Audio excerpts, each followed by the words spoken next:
ஏசாயா தீர்க்கதரிசியின் புஸ்தகம் அதிகாரம் 29. தாவீது வாசம் பண்ணின நகரமாகிய அரியேலே, அரியேலே, ஐயோ!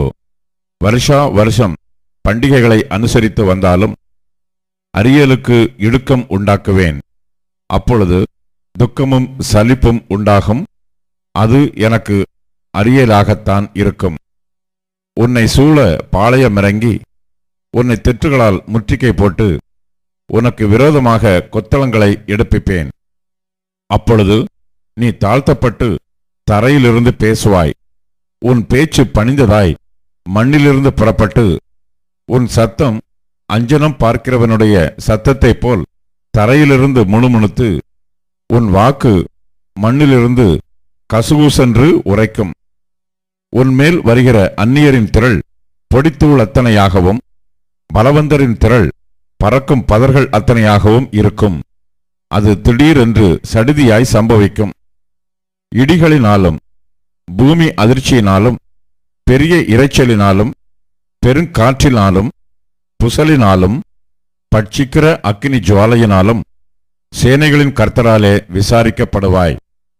அரியேலின் மேல் யுத்தம் பண்ணுகிற திரளான சகல ஜாதிகளும் அதன் மேலும் அதன் அரண்மேலும் யுத்தம் பண்ணி அதற்கு இடுக்கண் செய்கிற அனைவரும் இராக்கால தரிசனமாகிய சொப்பனத்தை காண்கிறவர்களுக்கு ஒப்பாயிருப்பார்கள். அது பசியாயிருக்கிறவன் தான் புசிக்கிறதற்காக சொப்பனம் கண்டும் விழிக்கும்போது அவன் வெறுமையாய் இருக்கிறது போலவும், தாகமாயிருக்கிறவன் தான் குடிக்கிறதாக சொப்பனம் கண்டும் விழிக்கும்போது அவன் விடாய்த்து தவனத்தோடு இருக்கிறது போலவும் சீயோன் மலைக்கு விரோதமாக யுத்தம் பண்ணுகிற திரளான சகல ஜாதிகளும் இருக்கும். தரித்து நின்று திகையுங்கள், பிரமித்து கூப்பிடுங்கள். வெறுத்திருக்கிறார்கள், திராட்சரசத்தினால் அல்ல, தள்ளாடுகிறார்கள், மதுபானத்தினால் அல்ல. கர்த்தர் உங்கள் மேல் கனநித்திரையின் ஆவியை வரப்பண்ணி உங்கள் கண்களை அடைத்து ஞானதிருஷ்டிக்காரராகிய உங்கள் தீர்க்கதரிசிகளுக்கும் தலைவர்களுக்கும் முக்காடு போட்டார். ஆதலால் தரிசனமெல்லாம் உங்களுக்கு முத்திரிக்கப்பட்ட புஸ்தகத்தின் வசனங்களைப் போல் இருக்கும்.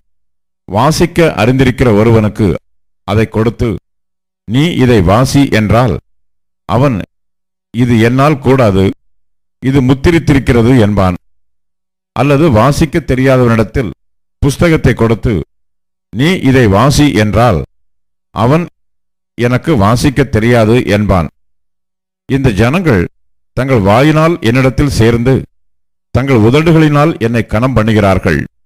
அவர்கள் இருதயமோ எனக்கு தூரமாய் விலகி இருக்கிறது. அவர்கள் எனக்கு பயப்படுகிற பயம் மனுஷராலே போதிக்கப்பட்ட கற்பனையாய் இருக்கிறது. ஆதலால் இதோ, நான் அற்புதமும் ஆச்சரியமுமான பிரகாரமாக இந்த ஜனங்களுக்குள்ளே ஒரு அதிசயத்தை செய்வேன். அவர்களுடைய ஞானிகளின் ஞானம் கெட்டு அவர்களுடைய விவேகளின் விவேகம் மறைந்து போகும் என்று ஆண்டவர் சொல்லுகிறார்.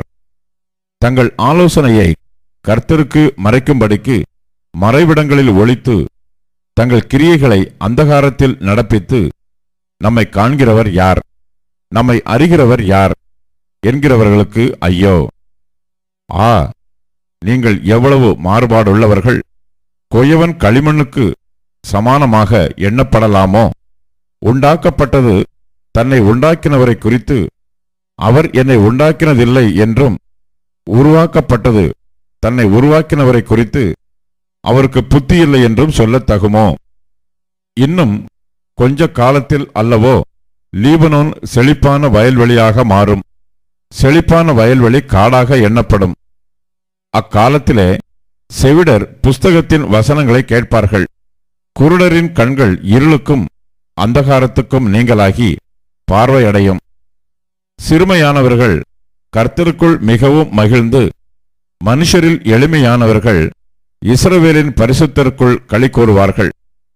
கொடியன் அற்றுப்போவான், சக்கந்தக்காரன் இல்லாமற் போவான். ஒரு வார்த்தை நிமித்தம் மனுஷனை குற்றப்படுத்தி நியாய வாசலில் தங்களை கடிந்து கொள்ளுகிறவனுக்கு கண்ணி வைத்து நீதிமானை நிர்நிமித்தமாய் துரத்தி இப்படி அக்கிரமம் செய்ய வகை தேடுகிற யாவரும் சங்கரிக்கப்படுவார்கள். ஆகையால் ஆபிரகாமை மீட்டுக்கொண்ட கர்த்தர் யாக்கோபின் வம்சத்தை குறித்து, இனி யாக்கோபு வெட்கப்படுவதில்லை, இனி அவன் முகம் செத்துப் போவதும் இல்லை. அவன் என் கரங்களின் செயலாகிய தன் பிள்ளைகளை தன் நடுவிலே காணும்போது என் நாமத்தை பரிசுத்தப்படுத்துவார்கள். யாக்கோபின் பரிசுத்தரை அவர்கள் பரிசுத்தப்படுத்தி இஸ்ரவேலின் தேவனுக்கு பயப்படுவார்கள். வழுவிப் போகிற மனதை உடையவர்கள் புத்திமான்களாகி முறுமுறுக்கிறவர்கள் உபதேசம் கற்றுக்கொள்ளுவார்கள். ஏசாயா தீர்க்கதரிசியின் புஸ்தகம் அதிகாரம் 30.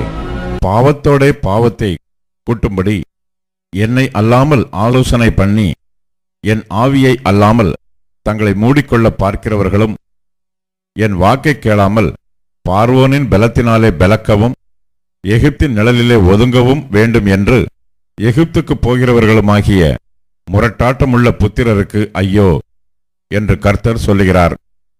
பார்வோனுடைய பலன் உங்களுக்கு வெட்கமாகவும் எகிப்தினுடைய நிழல் ஒதுக்கு உங்களுக்கு இலச்சையாகவும் இருக்கும். அவர்கள் பிரபுக்கள் சோவானிலே போய் அவர்கள் ஸ்தானாபதிகள் ஆனேஸ் மட்டும் சேருகிறார்கள். ஆனாலும் தங்கள் சகாயத்துக்கும் பிரயோஜனத்துக்கும் உதவாமல் வெட்கத்துக்கும் நிந்தைக்குமே உதவும் ஜலத்தினாலே யாவரும் வெட்கப்படுவார்கள். தெற்கே போகிற மிருக ஜீவன்களின் பாரம், துஷ்ட சிங்கமும் கிளச்சிங்கமும் விரியனும் பறக்கிற கொள்ளிவாய் சர்ப்பமும் வருகிறதும் நெருக்கமும் இடுக்கமும் அடைவிக்கிறதுமான தேசத்துக்கு அவர்கள் கழுதை மரிகளுடைய முதுகின் மேல் தங்கள் ஆஸ்திகளையும் ஒட்டகங்களுடைய முதுகின் மேல் தங்கள் பொக்கிஷங்களையும் தங்களுக்கு உதவாத ஜனத்தண்டைக்கு ஏற்றிக் கொண்டு போகிறார்கள். எகிப்தியர் சகாயம் பண்ணுவது வியர்த்தமும் வீணுமாம். ஆகையால் சும்மா இருப்பதே அவர்களுக்கு பலன் என்று அதற்காக கூறுகிறேன். இப்பொழுது நீ போய் இது பிற்காலத்துக்கு என்றென்றைக்கும் இருக்கும்படி இதை அவர்களுக்கு முன்பாக ஒரு பலகையில் எழுதி ஒரு புஸ்தகத்தில் வரை. இவர்கள் கலகமுள்ள ஜனங்களும் பொய் பேசுகிற பிள்ளைகளும் கர்த்தருடைய வேதத்தை கேட்க மனதில்லாத புத்திரருமாய் இருக்கிறார்கள்.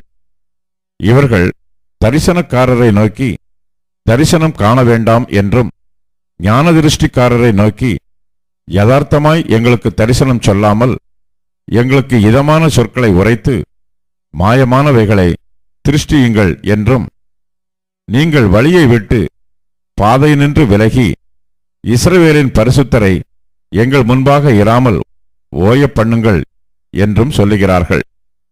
நீங்கள் இந்த வார்த்தையை வெறுத்து இடுக்கமும் தாறுமாறும் செய்கிறதை நம்பி அதை சார்ந்து கொள்கிறபடியால் இந்த அக்கிரமம் உங்களுக்கு உயர்ந்த சுவரில் விழப்பிதுங்கி நிற்கிறதும் திடீரென்று சடுதியாய் இடியப் போகிறதுமான வெடிப்பை போல இருக்கும் என்று இஸ்ரவேலின் பரிசுத்தர் சொல்லுகிறார். அவர்களை அவர் தப்பவிடாமல் உடையும்படி குயக்கலத்தை நொறுக்குவது போல அவர்களை நொறுக்குவார். அடுப்பிலே நெருப்பு எடுக்கிறதற்கும் குளத்திலே தண்ணீர் முள்ளுகிறதற்கும் நொறுங்கின துண்டுகளில் ஒரு ஓடாகிலும் அகப்படாதே போம். நீங்கள் மனம் திரும்பி அமர்ந்திருந்தால் ரட்சிக்கப்படுவீர்கள். அமெரிக்கையும் நம்பிக்கையுமே உங்கள் பலனாயிருக்கும் என்று இஸ்ரவேலின் பரிசுத்தராயிருக்கிற கர்த்தராகிய தேவன் சொல்லுகிறார். நீங்களோ அப்படி செய்ய மனதாய் இராமல், அப்படி அல்ல, குதிரைகளின் மேல் ஏறி ஓடிப்போவோம் என்கிறீர்கள். அப்படியே ஓடிப்போவீர்கள். வேகமான வாகனங்களின் மேல் ஏறிப்போவோம் என்கிறீர்கள். அப்படியே உங்களை துரத்துகிறவர்கள் வேகமாய் துரத்துவார்கள். நீங்கள் மலை உச்சியின் மேல் ஒரு கம்பத்தைப் போலவும் மேட்டின் மேல் ஒரு கொடியைப் போலவும் மீந்திருக்கும் மட்டாக ஒருவன் பயமுறுத்த 1000 பேரும் 5 பேர் பயமுறுத்த நீங்கள் அனைவரும் ஓடிப்போவீர்கள். ஆனாலும் உங்களுக்கு இறங்கும்படி கர்த்தர் காத்திருப்பார். உங்கள் மேல் மனதுருகும்படி எழுந்திருப்பார். கர்த்தர் நீதி செய்கிற தேவன். அவருக்கு காத்திருக்கிற அனைவரும் பாக்கியவான்கள். சீயோனைச் சேர்ந்த ஜனங்கள் எருசலேமில் வாசமாயிருப்பார்கள். இனி நீ அழுது கொண்டிராய். உன் கூப்பிடுதலின் சத்தத்துக்கு அவர் உருக்கமாய் இறங்கி அதை கேட்டவுடனே உனக்கு மறு உத்தரவு அருளுவார். ஆண்டவர் உங்களுக்கு துன்பத்தின் அப்பத்தையும் உபத்திரவத்தின் தண்ணீரையும் கொடுத்தாலும் உன் போதகர்கள் இனி ஒருபோதும் மறைந்திருக்க மாட்டார்கள். உன் கண்கள் உன் போதகர்களை காணும். நீங்கள் வலதுபுறமாய் சாயும் போதும் இடதுபுறமாய் சாயும் போதும் வழி இதுவே, இதிலே நடவுங்கள் என்று உங்களுக்கு பின்னாலே சொல்லும் வார்த்தையை உங்கள் காதுகள் கேட்கும். உன் சுரூபங்களை மூடிய வெள்ளி தகட்டையும் உன் விக்கிரகங்களின் பொன் ஆடை ஆபரணத்தையும் தீட்டாக எண்ணி அவைகளை தீட்டுப்பட்ட வஸ்திரம் போல எரிந்துவிட்டு அதை சீ போ என்பாய். அப்பொழுது நீ நிலத்தில் விதைக்கும் உன் விதைக்கு அவர் மழையையும் நிலத்தின் பலனாகிய ஆகாரத்தையும் தருவார். அது கொழுமையும் புஷ்டியுமாயிருக்கும். அக்காலத்திலே உன் ஆடு மாடுகள் விஸ்தாரமான மேய்ச்சலுள்ள ஸ்தலத்திலே மேயும். நிலத்தை ஒழுகிற எருதுகளும் கழுதை மறிகளும் முரத்தினாலும் தூற்றுக்கூடையினாலும் தூற்றப்பட்ட ருசியுள்ள கப்பிகளை தின்னும். கோபுரங்கள் விழுகிற மகா சங்காரத்தின் நாளிலே உயரமான சகல மலைகளின் மேலும் உயரமான சகல மேடுகளின் மேலும் ஆறுகளும் வாய்க்கால்களும் உண்டாகும். கர்த்தர் தமது ஜனத்தின் முறிவை கட்டி அதன் அடிக்காயத்தை குணமாக்கும் நாளிலே சந்திரனுடைய வெளிச்சம் சூரியனுடைய வெளிச்சத்தைப் போலவும் சூரியனுடைய வெளிச்சம் 7 அத்தனையாய் 7 பகலின் வெளிச்சத்தைப் போலவும் இருக்கும். இதோ கர்த்தருடைய நாமம் தூரத்திலிருந்து வரும். அவருடைய கோபம் எரிகிறதும் கனன்று புகைகிறதுமாயிருக்கும். அவருடைய உதடுகள் சினத்தால் நிறைந்து அவருடைய நாவு பட்சிக்கிற அக்னி போல இருக்கும். நாசம் என்னும் சல்லடையிலே ஜாதிகளை அரிக்கும்படிக்கு அவர் ஊதும் சுவாசம் கழுத்து மட்டும் எட்டுகிற ஆற்று வெள்ளத்தைப் போலவும் ஜனங்களுடைய வாயிலே போட்டு அலைக்கழிக்கிற கடிவாளத்தைப் போலவும் இருக்கும். பண்டிகை ஆசரிக்கப்படும் ராத்திரியிலே பாடுகிறது போல பாடுவீர்கள். கர்த்தருடைய பர்வதமாகிய இஸ்ரவேலின் கன்மலை அண்டைக்கு போக நாகசுரத்தோடு நடந்து வருகிற போது மகிழ்கிறது போல மகிழுவீர்கள். கர்த்தர் மகத்துவமானவர். தமது சத்தத்தை கேட்க பண்ணி உக்கிர கோபத்தினாலும் பட்சிக்கிற அக்கினி ஜுவாலையினாலும் இடி பெருவெள்ளம் கல் மழையினாலும் தமது புயத்தின் வல்லமையை காண்பிப்பார். அப்பொழுது தண்டாயுதத்தினால் அடித்த அசீரியன் கர்த்தருடைய சத்தத்தினாலே நொறுங்குண்டு போவான். கர்த்தர் அவன் மேல் சுமத்தும் ஆக்கினை தண்டம் செல்லுமிடமெங்கும் மேளங்களும் வீணைகளும் அதனுடன் போகும். கொடிய யுத்தங்களினால் அவனை எதிர்த்து யுத்தம் செய்வார். தோப்பேத் ஏற்கனவே ஏற்படுத்தப்பட்டது. ராஜாவுக்கு அது ஆயத்தப்படுத்தப்பட்டது. அதை ஆழமும் விசாலமும் ஆக்கினார். வேகும்படி அக்கினியும் மிகுந்த விறகும் உண்டு. கர்த்தரின் சுவாசம் கெந்தக தீயைப் போல அதை கொளுத்தும். ஏசாயா தீர்க்கதரிசியின் புஸ்தகம் அதிகாரம் 31. சகாயமடையும்படி இஸ்ரவேலுடைய பரிசுத்தரை நோக்காமலும் கர்த்தரை தேடாமலும் எகிப்துக்குப் போய் குதிரைகள் மேல் நம்பிக்கை வைத்து ரதங்கள் அநேகமாயிருப்பதினால் அவைகளை நாடி குதிரை வீரர் மகா பலசாலிகளாய் இருப்பதினால் அவர்களை நம்பிக்கொண்டிருக்கிறவர்களுக்கு ஐயோ! அவரும் ஞானமுள்ளவர்.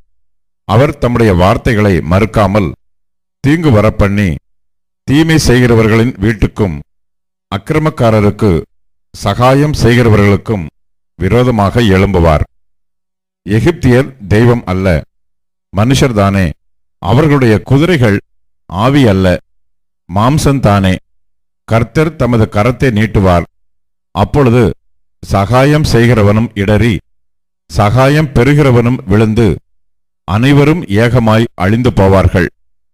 கர்த்தர் என்னுடனே சொன்னது, சிங்கமும் பாலசிங்கமும் தங்கள் இரையை பிடித்திருக்கும்போது கர்ச்சித்து தங்களுக்கு விரோதமாய் கூப்பிடுகிற திரளான மேய்ப்பரின் சத்தத்தினாலே கலங்காமலும் அவர்கள் அமளியினாலே பணியாமலும் இருக்கிறது போல சேனைகளின் கர்த்தர் சீயோன் மலைக்காகவும் அதன் மேட்டுக்காகவும் யுத்தம் பண்ண இறங்குவார்.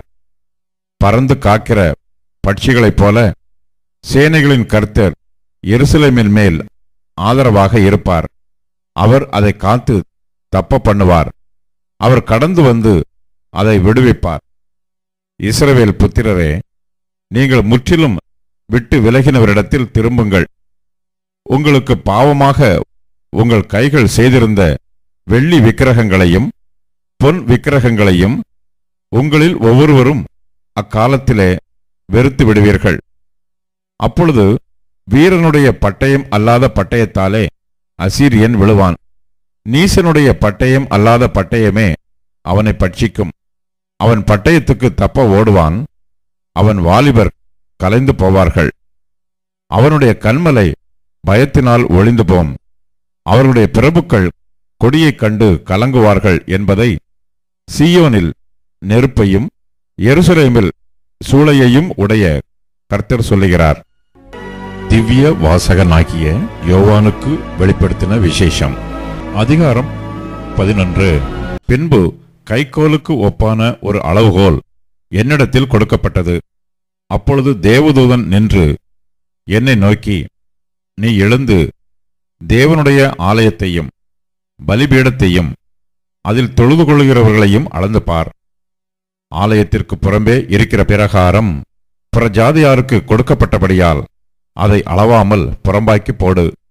பரிசுத்த நகரத்தை அவர்கள் 42 மாதமளவும் மிதிப்பார்கள். என்னுடைய 2 சாட்சிகளும் 2 வஸ்திரம் முடித்துக் கொண்டிருக்கிறவர்களாய் 1260 நாளளவும் தீர்க்க தரிசனம் சொல்லும்படி அவர்களுக்கு அதிகாரம் கொடுப்பேன். பூலோகத்தின் ஆண்டவருக்கு முன்பாக நிற்கிற 2 ஒலிவ மரங்களும் 2 விளக்குத் தண்டுகளும் இவர்களே. ஒருவன் அவர்களை சேதப்படுத்த மனதாயிருந்தால் அவர்களுடைய வாயிலிருந்து அக்கினி புறப்பட்டு அவர்களுடைய சத்துருக்களை பட்சிக்கும். அவர்களை சேதப்படுத்த மனதாயிருக்கிறவன் எவனோ அவன் அப்படியே கொல்லப்பட வேண்டும். அவர்கள் தீர்க்க தரிசனம் சொல்லி வருகிற நாட்களிலே மழை பெய்யாதபடிக்கு வானத்தை அடைக்க அவர்களுக்கு அதிகாரம் உண்டு. அவர்கள் தண்ணீர்களை இரத்தமாக மாற்றவும் தங்களுக்கு வேண்டும் போதெல்லாம் பூமியை சகலவித வாதைகளாலும் வாதிக்கவும் அவர்களுக்கு அதிகாரம் உண்டு. அவர்கள் தங்கள் சாட்சியை சொல்லி முடித்திருக்கும் போது பாதாளத்தில் இருந்து ஏறுகிற மிருகம் அவர்களுடைய யுத்தம் பண்ணி அவர்களை ஜெயித்து அவர்களை கொன்று போடும். அவர்களுடைய உடல்கள் மகா நகரத்தின் விசாலமான வீதியிலே கிடக்கும். அந்த நகரம் சோதோம் என்றும் எகிப்து என்றும் ஞானார்த்தமாய் சொல்லப்படும். அதிலே நம்முடைய கர்த்தரும் சிலுவையிலே அறையப்பட்டார். ஜனங்களிலும் கோத்திரங்களிலும் பாஷைக்காரரிலும் ஜாதிகளிலும் உள்ளவர்கள் அவர்களுடைய உடல்களை 3½ நாள் வரைக்கும் பார்ப்பார்கள். அவர்களுடைய உடல்களை கல்லறைகளில் வைக்க ஒட்டார்கள். அவ்விரண்டு தீர்க்கதரிசிகளும் பூமியின் குடிகளை வேதனைப்படுத்தினபடியால் அவர்கள் நிமித்தம் பூமியில் குடியிருக்கிறவர்கள் சந்தோஷப்பட்டு களிகூர்ந்து ஒருவருக்கொருவர் வெகுமதிகளை அனுப்புவார்கள். 3½ நாளைக்கு பின்பு தேவனிடத்திலிருந்து ஜீவ ஆவி அவர்களுக்குள் பிரவேசித்தது. அப்பொழுது அவர்கள் காலூன்றி நின்றார்கள். அவர்களை பார்த்தவர்களுக்கு மிகுந்த பயம் உண்டாயிற்று. இங்கே ஏறி வாருங்கள் என்று வானத்திலிருந்து தங்களுக்கு உண்டான பெரிய சத்தத்தை அவர்கள் கேட்டு மேகத்தில் ஏறி வானத்திற்கு போனார்கள். அவர்களுடைய சத்துருக்கள் அவர்களை பார்த்தார்கள். அந்நேரத்திலே பூமி மிகவும் அதிர்ந்தது. உடனே அந்த நகரத்தில் 1/10 இடிந்து விழுந்தது. மனுஷரில் 7000 பேர் பூமி அதிர்ச்சியினால் அழிந்தார்கள். மீதியானவர்கள் பயமடைந்து பரலோகத்தின் தேவனை மகிமைப்படுத்தினார்கள். 2ஆம் ஆபத்து கடந்து போயிற்று. இதோ 3ஆம் ஆபத்து சீக்கிரமாய் வருகிறது. 7ஆம் தூதன் எக்காலம் ஊதினான். அப்பொழுது உலகத்தின் ராஜ்யங்கள் நம்முடைய கர்த்தருக்கும் அவருடைய கிறிஸ்துவுக்கும் உரிய ராஜ்யங்களாயின. அவர் சதா காலங்களிலும் ராஜ்யபாரம் பண்ணுவார் என்னும் கெம்பீர சத்தங்கள் வானத்தில் உண்டாயின. அப்பொழுது தேவனுக்கு முன்பாக தங்கள் சிங்காசனங்கள் மேல் உட்கார்ந்திருந்த 24 மூப்பர்களும் முகங்குப்புற விழுந்து, இருக்கிறவரும் இருந்தவரும் வருகிறவருமாகிய சர்வ வல்லமையுள்ள கர்த்தராகிய தேவனே, உம்மை ஸ்தோத்தரிக்கிறோம். தேவரீர் உமது மகா வல்லமையைக் கொண்டு ராஜ்யபாரம் பண்ணுகிறீர். ஜாதிகள் கோபித்தார்கள், அப்பொழுது உம்முடைய கோபம் உண்டது. மரித்தோர் நியாயத்தீர்ப்பு அடைகிறதற்கும் தீர்க்கதரிசிகளாகிய உம்முடைய ஊழியக்காரருக்கும் பரிசுத்தவான்களுக்கும் உமது நாமத்தின் மேல் பயபக்தியாயிருந்த சிறியோர் பெரியோருக்கும் பலனளிக்கிறதற்கும் பூமியை கெடுத்தவர்களை கெடுக்கிறதற்கும் காலம் வந்தது என்று சொல்லி தேவனை தொழுது கொண்டார்கள். அப்பொழுது பரலோகத்தில் தேவனுடைய ஆலயம் திறக்கப்பட்டது. அவருடைய ஆலயத்திலே அவருடைய உடன்படிக்கையின் பெட்டி காணப்பட்டது. அப்பொழுது மின்னல்களும் சத்தங்களும் இடி முழக்கங்களும் பூமி அதிர்ச்சியும் பெருங்கல் மழையும் உண்டாயின.